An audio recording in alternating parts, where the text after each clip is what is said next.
नमस्कार dear students, स्वागत है आपका अपने YouTube channel Kishan science classes में। आज हम गोलीय लेंसों के बारे में पढ़ने वाले हैं। तो देखिए, सबसे पहले गोलीय लेंस क्या होते हैं अपने पास में। तो देखिए, वे पारदर्शी सतह है या वे पारदर्शक यंत्र जिनकी दोनों सतह या एक सतह वक्रीय हो, उन्हें क्या बोलेंगे अपन, गोलीय लेंस। और गोलीय लेंस कितने प्रकार के होते हैं भाई? दो प्रकार के। एक तो होता है उत्तल लेंस और एक होता है अपने पास में कौन सा लेंस भाई? अवतल लेंस। तो सबसे पहले देखिए आप, उत्तल लेंस कौन सा होता है और अवतल लेंस कौन सा होता है। तो देखो, बात करेंगे उत्तल लेंस, तो वह लेंस जो किनारों से पतला होता है और बीच में से मोटा होता है, ऐसे लेंस को क्या बोलते हैं अपन? उत्तल लेंस। या दूसरी भाषा में, यदि दोनों जो अपवर्तक सतह है वो यदि उत्तल हो, तो ऐसे लेंस को हम क्या बोलेंगे अपन?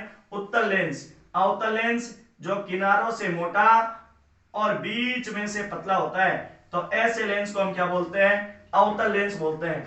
उत्तल लेंस है वो प्रकाश की आने वाली किरणों को एक बिंदु पर केंद्रित कर देता है, इसलिए इसे बोलते हैं अभिसारी लेंस। कौन सा लेंस बोलते हैं भाई?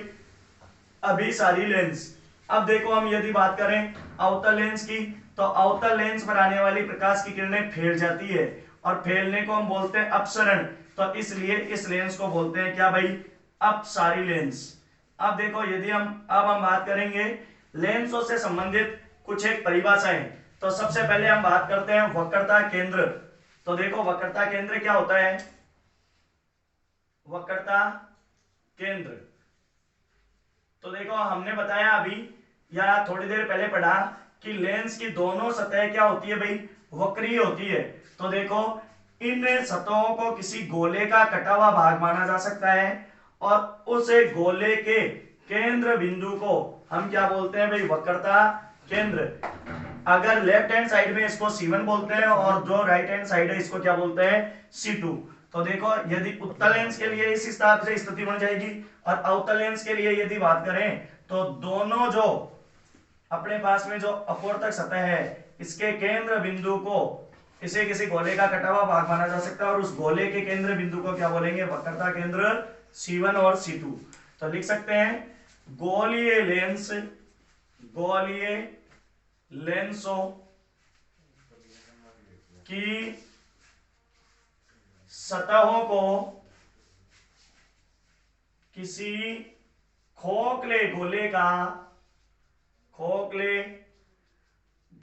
का कटा हुआ भाग माना जा सकता है। कटा हुआ भाग माना जा सकता है।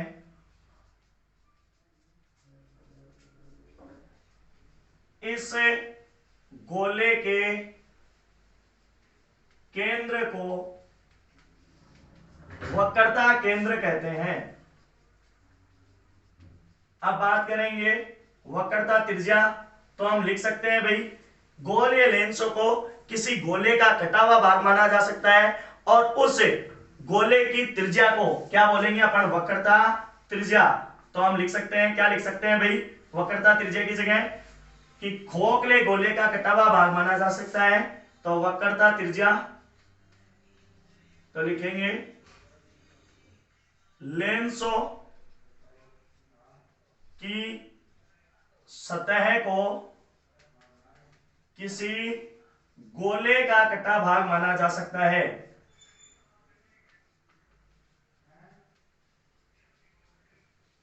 माना जा सकता है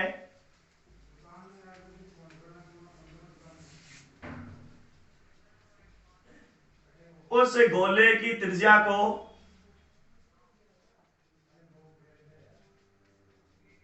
वक्रता त्रिज्या कहते हैं।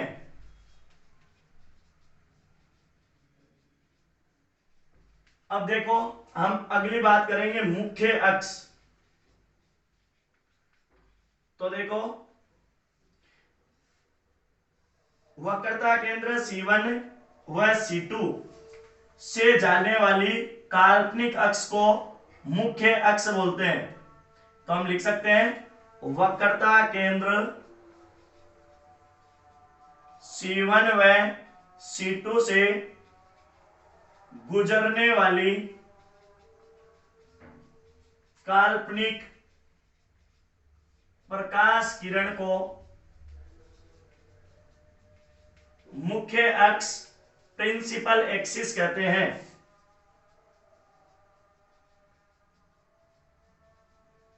अब देखिए मुख्य अक्ष के बाद में प्रकाशिक केंद्र। तो देखिए प्रकाशिक केंद्र क्या होता है? प्रकाशिक केंद्र, तो प्रकाशिक केंद्र होता है अपने पास में जो दर्पण है, तो ये अपवर्तक सतह हो गई। तो अपवर्तक सतह का मध्य बिंदु जहां से कोई भी प्रकाश किरण है वो बिना मुड़े कैसे निकल जाती है भाई? सीधी निकल जाती है। तो इसे क्या बोलेंगे? प्रकाशिक केंद्र। तो बोल सकते हैं अपवर्तक सतह का मध्य बिंदु जहां से प्रकाश किरण बिना मुड़े सीधी निकल जाती है,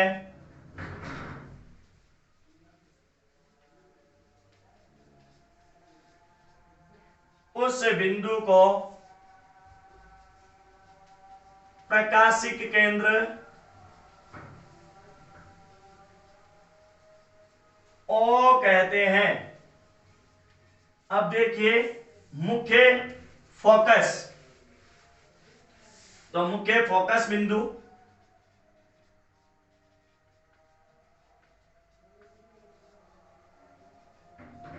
तो देखो मुख्य फोकस बिंदु क्या होता है?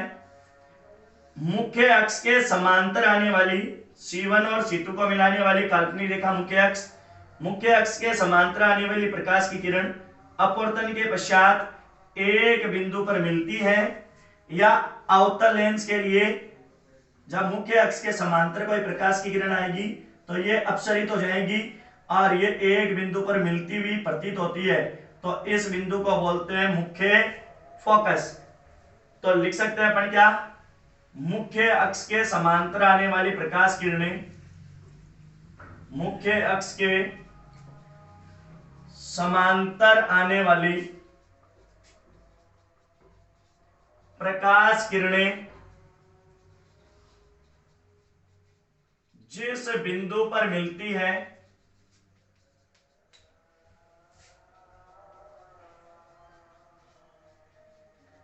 या मिलती हुई प्रतीत होती है,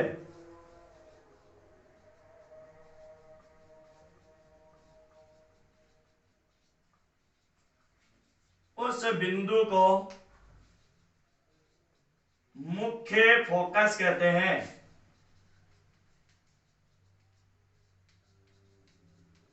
और इसे ऐप से प्रदर्शित करते हैं भाई। अब देखिए फोकस दूरी, फोकल लेंथ, तो फोकस दूरी किसे बोलेंगे? प्रकाशिक केंद्र O और मुख्य फोकस के बीच की दूरी को हम क्या बोलेंगे भाई? फोकस दूरी। तो लिख सकते हैं प्रकाशिक केंद्र व मुख्य फोकस बिंदु के बीच की दूरी, बिंदु के बीच की दूरी फोकस दूरी कहलाती है।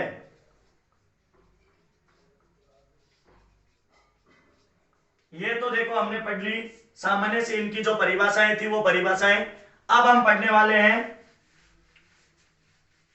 प्रतिबिंब का स्थान निर्धारित करने वाली किरणें या लेंसों से अपवर्तन। तो देखो लेंसों से अपवर्तन के नियम, तो हम पढ़ सकते हैं लेंसों से अपवर्तन के नियम।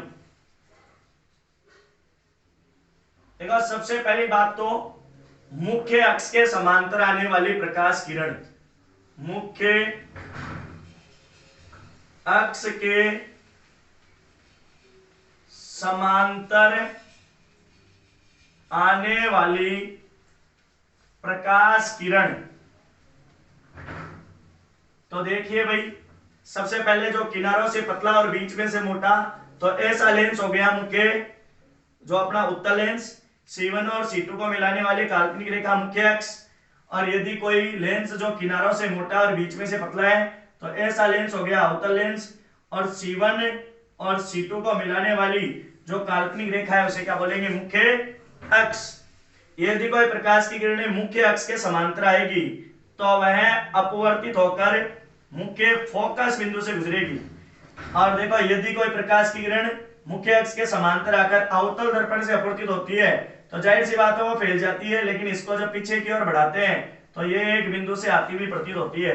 तो हम लिख सकते हैं मुख्य अक्ष के समांतर आने वाली प्रकाश किरण मुख्य फोकस से गुजरती है।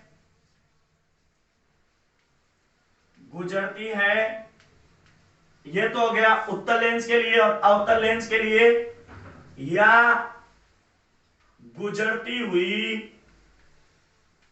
प्रतीत होती है। तो एक बात याद रखना कि कोई भी प्रकाश किरण यदि मुख्य अक्ष के समांतर आएगी तो ये मुख्य फोकस से गुजरेगी या अवतल लेंस से गुजरती हुई प्रतीत होगी। अब देखो दूसरी, मुख्य फोकस पर आने वाली, तो दूसरी किरण हो जाएगी अपने पास में मुख्य फोकस पर आने वाली। तो देखिए, मुख्य फोकस पर आने वाली प्रकाश किरण, तो देखिए ये अपने पास में उत्तल लेंस, ये C1 और C2 को मिलाने वाली काल्पनिक रेखा मुख्य अक्ष। और यदि कोई प्रकाश किरण है वो कहां आ रही है भाई, मुख्य फोकस से आ रही है, तो मुख्य फोकस से आने वाली प्रकाश किरण मुख्य अक्ष के क्या हो जाती है भाई, अपवर्तन के बाद में समांतर हो जाती है। और यदि अवतल लेंस के लिए बात करें तो देखो C1 और C2, और इन दोनों के बीच में मैं मान लेता हूं मुख्य फोकस बिंदु है, और मुख्य फोकस से आने वाली प्रकाश की किरण है, ये लो भाई मुख्य फोकस बिंदु से आने वाली कोई प्रकाश की किरण है, तो ये मुख्य फोकस से आने वाली कोई प्रकाश की किरण है वो मुख्य अक्ष के क्या हो जाएगी भाई, समांतर हो जाएगी। तो मुख्य फोकस बिंदु पर आने वाली प्रकाश की किरण ये आनी तो चाहिए थी ऐसी, लेकिन ये अपवर्तन के बाद में क्या हो जाएगी, मुख्य अक्ष के समांतर हो जाएगी। अब देखिए तीसरी किरण है प्रकाशिक केंद्र O से जाने वाली। तो तीसरी किरण का मैं नाम बता दूं आपको, प्रकाशिक केंद्र O से जाने वाली। तो O से जाने वाली जो प्रकाशिक केंद्र O से कोई प्रकाश की किरण जाती है तो वो बिना मुड़े क्या निकल जाएगी भाई, सीधी निकल जाएगी। तो ये आपके पास में C1 और C2 को मिलाने वाली काल्पनिक रेखा मुख्य अक्ष, और प्रकाशिक केंद्र O से जाने वाली बिना मुड़े क्या निकल जाएगी, सीधी। और अवतल लेंस से भी C1 और C2 को मिलाने वाली काल्पनिक रेखा मुख्य अक्ष, और यदि कोई प्रकाशिक केंद्र O से प्रकाश की किरण जाएगी तो वह बिना मुड़े क्या निकल जाएगी भाई, सीधी, अर्थात उसका कोई भी किसी भी प्रकार का अपवर्तन नहीं होगा। अब यदि हम बात करें तो देखो उत्तल लेंस से प्रतिबिंब का निर्माण, देखो उत्तल लेंस से विभिन्न स्थितियों पर प्रतिबिंब का निर्माण कैसे होता है, तो लिख सकता हूं मैं उत्तल लेंस से प्रतिबिंब निर्माण।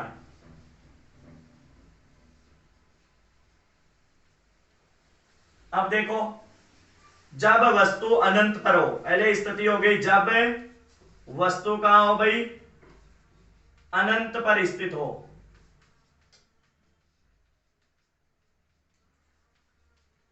तो देखो ये अपने पास में उत्तल लेंस, किनारों से पतला बीच में से मोटा, और C1 और C2 से जाने वाली काल्पनिक रेखा मुख्य अक्ष, और मुख्य अक्ष के समांतर यानी कि अनंत से वस्तु स्थित होगी। तो वस्तु का प्रतिबिंब, ये प्रकाश की किरणें कहां मिलेगी भाई, F1 पर मिलेगी। तो अपने पास में वस्तु का जो प्रतिबिंब बनेगा वो कहां बनेगा भाई, मुख्य फोकस बिंदु F पर बनेगा। तो लिख सकते हैं मुख्य वस्तु का प्रतिबिंब मुख्य फोकस पर वस्तु से छोटा वास्तविक और बिंदु आकार का वह उल्टा बनेगा। यह बनेगा अपने पास में F2 पर। तो एक स्थिति आपके समझ में आ गई होगी। दूसरी स्थिति, जब वस्तु C1 से परे स्थित हो, तो देखिए जो लेंस किनारों से पतला और बीच में से मोटा होता है, ऐसे लेंस को बोलते हैं अपन उत्तल लेंस। और C1 से परे यदि कोई वस्तु स्थित है, मैं मान लेता हूं कोई PQ वस्तु है, तो मुख्य अक्ष के समांतर चलने वाली प्रकाश की किरण मुख्य फोकस बिंदु से और प्रकाश केंद्र O से जाने वाली प्रकाश की किरण बिना मुड़े सीधी, तो वस्तु का जो प्रतिबिंब होगा वो वस्तु से उल्टा वास्तविक F2 और C2 के मध्य बनेगा। तो लिख सकता हूं मैं प्रतिबिंब F2 व C2 के मध्य उल्टा वस्तु से छोटा वास्तविक बनेगा भाई।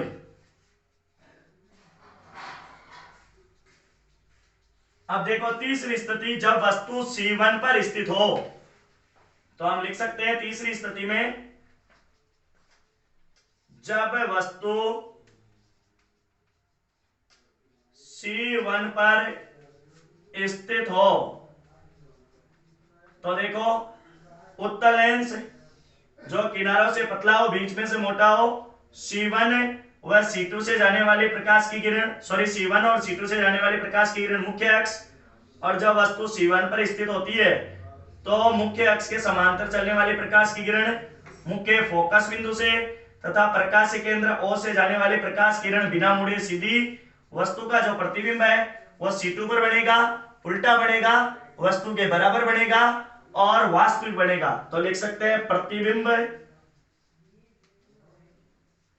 C2 पर वस्तु के बराबर उल्टा वास्तविक बनता है या बनेगा। P डैश और Q डैश से मैं इसको दर्शा सकता हूं। अब चौथी स्थिति है जब वस्तु C व F1 के मध्य स्थित हो, जब वस्तु C1 व F1 के मध्य स्थित हो,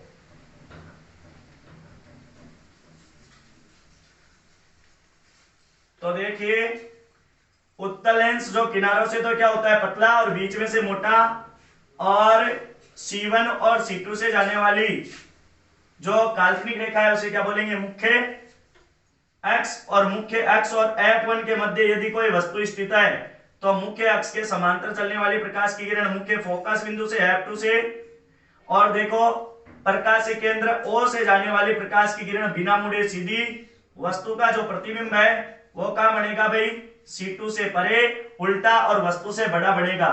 तो लिखेंगे प्रतिबिंब वस्तु से बड़ा उल्टा वास्तविक और C2 से परे यानी दूर बनेगा। पांचवी स्थिति है जब वस्तु F1 पर स्थित हो, जब वस्तु F1 पर स्थित हो, तो देखिए वस्तु का प्रतिबिंब कैसे बनता है और कहां बनता है। तो देखो उत्तल लेंस C1 और ये हो गया अपना F1 C2। देखो जब वस्तु F1 पर स्थित होती है तो मुख्य अक्ष के समांतर चलने वाली प्रकाश की किरण मुख्य फोकस बिंदु से प्रकाश केंद्र O से जाने वाली प्रकाश की किरण बिना मुड़े सीधी, ये दोनों प्रकाश की किरणें हैं वो कैसी आएगी भाई समांतर। अतः मैं मानता हूं कि वस्तु का प्रतिबिंब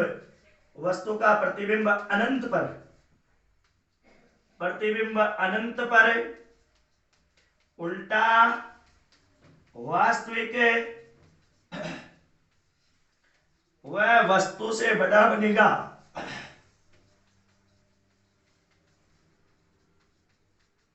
अब देखिए जब वस्तु F व प्रकाशी केंद्र O के मध्य स्थित हो, तो मैं लिख सकता हूं जब वस्तु F1 व प्रकाशी केंद्र O के मध्य स्थित हो, तो देखिए वह लेंस जो किनारों से पतला होता है और बीच में से मोटा होता है, ऐसे लेंस को क्या बोलते हैं अपन उत्तल लेंस C1, और ये हो गया अपना F1। ये O प्रकाशीय केंद्र अपवर्तक सतह का मध्य बिंदु और ये C2। जब वस्तु कहाँ स्थित हो भाई, F1 व O के मध्य स्थित हो तो मुख्य अक्ष के समांतर चलने वाली प्रकाश की किरण अपवर्तन के पश्चात F2 से गुजरेगी और प्रकाशीय केंद्र O से जाने वाली प्रकाश की किरण बिना मुड़े सीधी निकल जाएगी। ये प्रकाश की किरणें कहीं भी पीछे आगे की ओर नहीं मिलेगी। जब इनको पीछे की ओर बढ़ाते हैं तो ये एक बिंदु से आती हुई प्रतीत होती है। तो वस्तु का प्रतिबिंब सीधा, वस्तु के पीछे, वस्तु से बहुत बड़ा और आभासी बनेगा। तो लिख सकते हैं प्रतिबिंब वस्तु से बड़ा, सीधा, आभासी व वस्तु के पीछे बनेगा। अब देखिए अवतल लेंस से प्रतिबिंब निर्माण कि अवतल लेंस से प्रतिबिंब कैसे बनता है और क्या क्या इसकी स्थितियां होती है। तो देखिए भाई अवतल लेंस से प्रतिबिंब निर्माण। अवतल लेंस वह लेंस जो किनारों से मोटा होता है और बीच में से क्या होता है, पतला होता है। और इसकी पहली स्थिति जब वस्तु अनंत पर हो। तो देखिए किनारों से मोटा और बीच में से पतला, ऐसे लेंस को हम क्या बोलते हैं भाई, अवतल लेंस।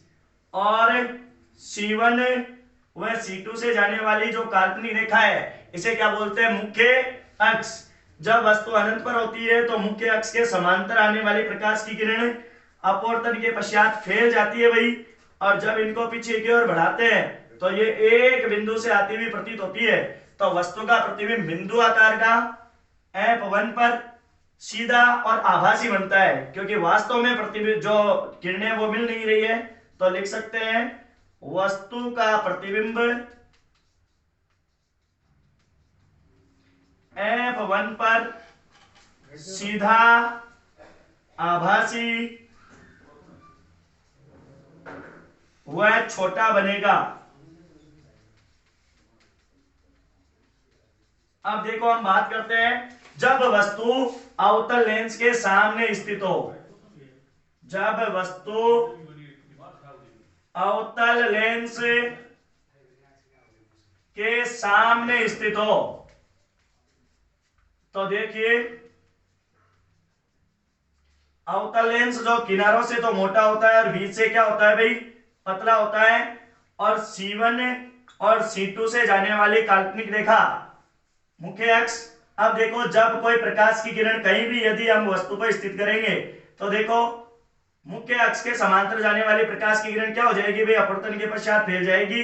जब इसको पीछे की ओर बढ़ाएंगे तो ये F1 से आती हुई प्रतीत होगी। प्रकाशीय केंद्र O से जाने वाली प्रकाश की किरण बिना मुड़े कैसे निकल जाएगी, सीधी दोनों किरणें मिलेगी भाई F और O के मध्य। तो लिखेंगे वस्तु का प्रतिबिंब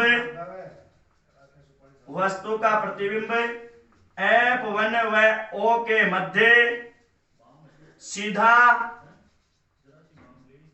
आभासी व वस्तु से छोटा बनता है। अब देखिए लेंस की समता।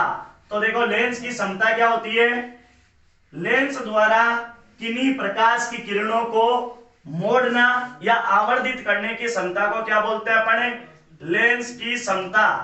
और लेंस की समता होती है, इसको P से प्रदर्शित करते हैं और P बराबर होता है 1/f।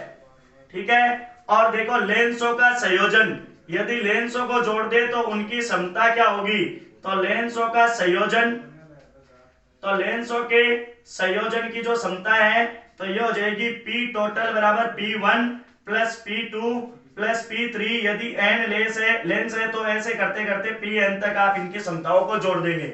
यानी कि दो लेंसों को यदि पास में रखेंगे तो उन दोनों की अलग अलग क्षमताओं को यदि ऐड कर देते हैं तो वो बने निकाय की क्षमता हो जाएगी। अब देखिए लेंस सूत्र। तो लेंस सूत्र क्या होता है, लेंस सूत्र होता है 1/f बराबर 1/v माइनस 1/u।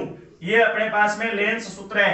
अर्थात लेंस की फोकस दूरी का व्युत्क्रम, लेंस की प्रतिबिंब दूरी के व्युत्क्रम तथा लेंस की बिंब दूरी के व्युत्क्रम के अंतर के बराबर होता है। अब देखिए आवर्धन, तो देखो आवर्धन क्या होता है भाई, आवर्धन इसको इंग्लिश में बोलते हैं मैग्निफिकेशन। देखो प्रतिबिंब ऊंचाई और बिंब ऊंचाई के अनुपात को क्या बोलते हैं अपन, आवर्धन। या दूसरी परिभाषा यदि बोले तो प्रतिबिंब दूरी और बिंब दूरी के अनुपात को क्या बोलते हैं अपन, आवर्धन। अब लेंसों से संबंधित कार्तीय चिन्ह परिपाटी नियम, तो कार्तीय चिन्ह परिपाटी नियम क्या है समझना। कार्तीय चिन्ह परिपाटी नियम है, सारी की सारी जो दूरियां हैं वो प्रकाशीय केंद्र O से मापी जाती है, और O से बाईं ओर जो दूरी मापी जाती है वो ऋणात्मक लेते हैं, O से दाईं ओर जो दूरी मापी जाती है वो धनात्मक लेते हैं।